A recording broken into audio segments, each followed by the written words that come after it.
Hey, what's going on the YouTube? It's SEL0320 representing JVS. So I'm back here again for another comic book review. This time around, I'm reviewing what's called Batman the White Knight. Not the Black Knight, not the Dark Knight, the White Knight. I was just joking. But the premise behind it is you got Jack Napier, and this is, yes, the same name from the Batman 1989 that Jack Nicholson played before he became the Joker. They're using that as his official name as the Joker.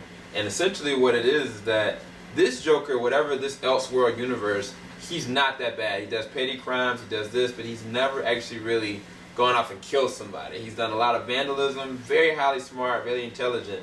But the realization is that Batman has gone off the handles.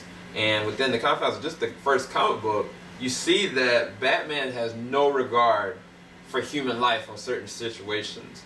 And it's like when he was chasing him, like the Joker was sitting there on like a hoverboard and like just sitting there goofing around. And this Joker is very strange in that his jokes are not maniacal or evil, but it's really just really out of sincerity of just being funny, you know. But he broke Batman down this scenario where he is truly the villain of Gotham.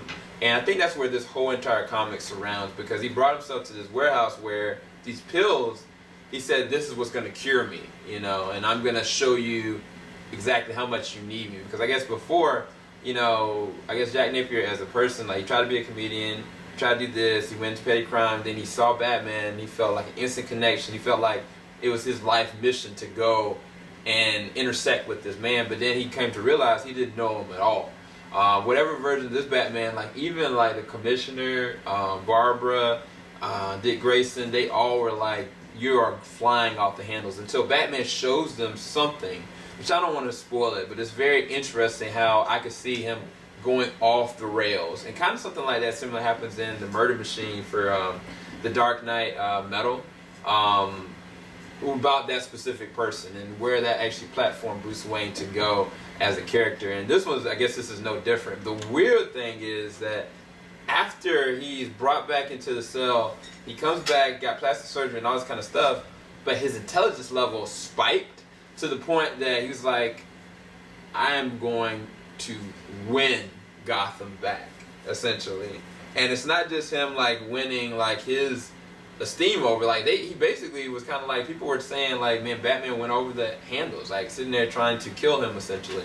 And now he's saying, I'm going to persecute you, I'm going to persecute you, I'm going to persecute you, and I'm going to win this trial. And I was just like, this is going to be interesting. That's when he proclaimed himself the White Knight. I think that from a story standpoint, it's a very interesting premise. I could easily see this being like an Elseworld DC comic kind of flair. It's in the same exact lines of something like Speeding Bullets, and Blackest Night, and some other notable ones like the DC 1 Million universe.